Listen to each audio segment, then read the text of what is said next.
Les nombres décimaux, les positions décimales, la lecture de nombres décimaux et la comparaison de nombres décimaux.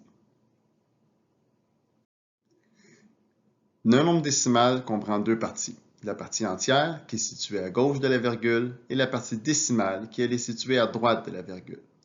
La virgule indique qu'on fractionne notre unité. Chaque position est 10 fois plus élevée que celle immédiatement à sa droite. Par exemple, un centième va être 10 fois plus grand qu'un millième. Voici un tableau des positions les plus fréquemment utilisées. Il y a plusieurs erreurs que les élèves vont faire avec ces valeurs de position. La première, quand on garde la position des millions. Souvent, quand on va demander aux élèves quelle est la prochaine position, ils vont immédiatement sauter à la position des milliards. Ils vont dire millions et ensuite milliards. Il faut penser qu'il faut toujours suivre la même logique. Donc, après les millions, il y a les dizaines de millions, ensuite les centaines de millions, et ensuite, on passe aux milliards. Et si on avait à continuer, on aurait dizaines de milliards, centaines de milliards, billions, et ainsi de suite. C'est la même chose de l'autre côté de la virgule. Après les 100 millièmes, trop souvent, on va entendre des élèves nous dire des 1000 millièmes. Évidemment, ça n'existe pas. Si après les centaines de milliers à gauche de notre tableau, on tombe au million, bien à droite, après les 100 millièmes, on va tomber au millionième, ensuite au 10 millionième, et ainsi de suite. Voici un exemple de la lecture d'un nombre avec des positions décimales. Par exemple, le nombre ci-dessus.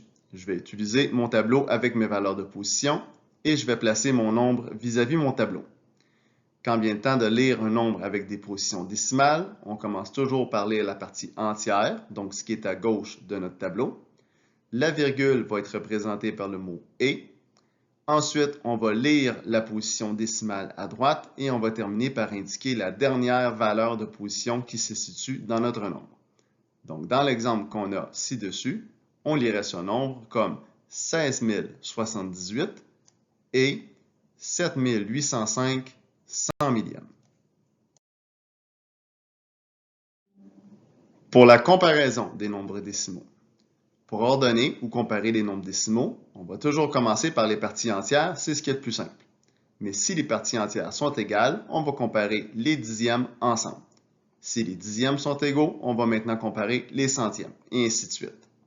Le nombre qui présente le plus grand chiffre à la même position sera le plus grand.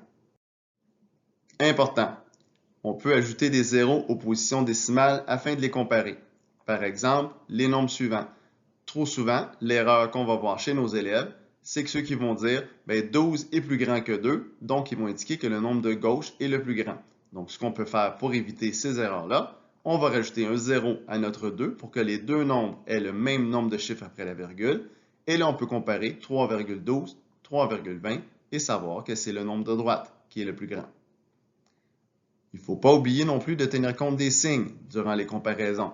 Autrement dit, si un nombre est négatif, plus le chiffre est grand, plus en réalité le nombre est petit. Par exemple, moins 2,3 est plus grand que moins 2,4. Le truc, c'est de se référer aux températures. On cherche à comparer du plus chaud au plus froid ou du plus froid au plus chaud. Donc, dans l'exemple qu'on vient de placer, s'il faisait moins 2,3 à l'extérieur, il ferait un peu plus chaud que s'il faisait moins 2,4, donc moins 2,4 étant plus froid et donc plus petit.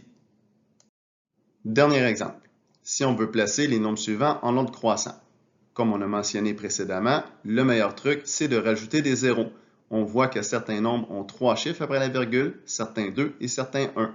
Donc, on va commencer par s'assurer que tous les nombres ont 3 chiffres après la virgule en rajoutant des zéros.